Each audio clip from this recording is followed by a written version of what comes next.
ඔබටත් අසාමාන්‍ය ලෙස අධික ලෙස දහඩිය දමනවාද? එය සාමාන්‍ය තත්ත්වයක්ද නැතිනම් මාරාන්තික රෝගයක පෙර නිමිත්තක්ද? දහඩිය දැමීම අපේ ශරීරයේ සිසිල් කරමින් ශාරීරික කටයුතු නිසි ලෙස පවත්වාගෙන යාම සඳහා එය ඉටු කරන සුවිශේෂී කාර්යභාරයක්. පරිසරයේ උෂ්ණත්වය ඉහළ යන විට දහඩිය දමන්නේ ඒ නිසයි. නමුත් ස්වභාවික හේතු නිසා නොව අසාමාන්‍ය ලෙස දහඩිය පිටවෙනවා නම් එය භයානක රෝගයක ලක්ෂණයක් විය හැකියි. අද යුනිවර්සල් ඩීටේල්ස් වෙතින් අපි බලමු එවැනි රෝග කීපයක් මොනවද කියලා. පළමු රෝග ලක්ෂණය තයිරොයිඩ් ග්‍රන්ථියේ දෝෂය. තයිරොයිඩ් ග්‍රන්ථියේ වැදගත් හෝමෝන වැඩිපුර හෝමෝන නිපදවන විට එය අධික ලෙස දහඩිය දැමීමට ලක්ෂණයක් විය හැකියි.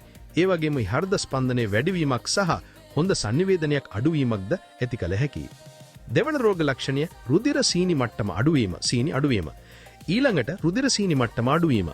ආහාර වේල් මග හැරුණ විට හෝ දිගු කාලයක් ආහාර නොගෙන සිටින විට රුධිරයේ ඇති ග්ලූකෝස් මට්ටම අඩු වෙනවා.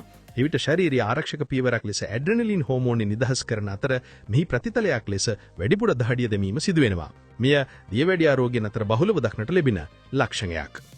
අවසාන රෝග ලක්ෂණය තමයි හෘදයාබාධ. අවසාන වශයෙන් ඊටම භයානක පෙර නිමිත්තක් හෘදයාබාධයක්. හෘදයාබාධයක් ඇති වූ විට හෘද ස්පන්දනය සහ රුධිර පීඩනයේ අඩුවීමක් සිදු වෙනවා. මේට ප්‍රතිචාරයක් ලෙස ශරීරයෙන් අධික ලෙස දහඩිය පිටවීම දකින්න ලැබෙන ප්‍රාථමික ප්‍රතිචාරයක්. ව්‍යායාම කිරීමේදී හෝ වෙහෙසකාරී කටයුතු වලදී දහඩිය දැමීම සහ කරකවිල්ල වැනි දේ ඇතිවීම මෙහි අනිකුත් ලක්ෂණයක් විය හැකියි. ඔබටත් සාමාන්‍ය ස්වභාවික හේතු නිසා නොවේ අසාමාන්‍ය ලෙස දහඩිය දමනවා නම් වහම වෛද්‍ය උපදෙස් ලබා ගැනීම ඉතා වැදගත්. ඔබගේ අදහස අත්දැකීම් පහලින් කමෙන්ට් කරන්න. යුනිවර්සල් ඩීටේල්ස් සබ්ස්ක්‍රයිබ් කරලා ලෝකයේ සැඟවුණු තවත් දැනුම සොයන්න.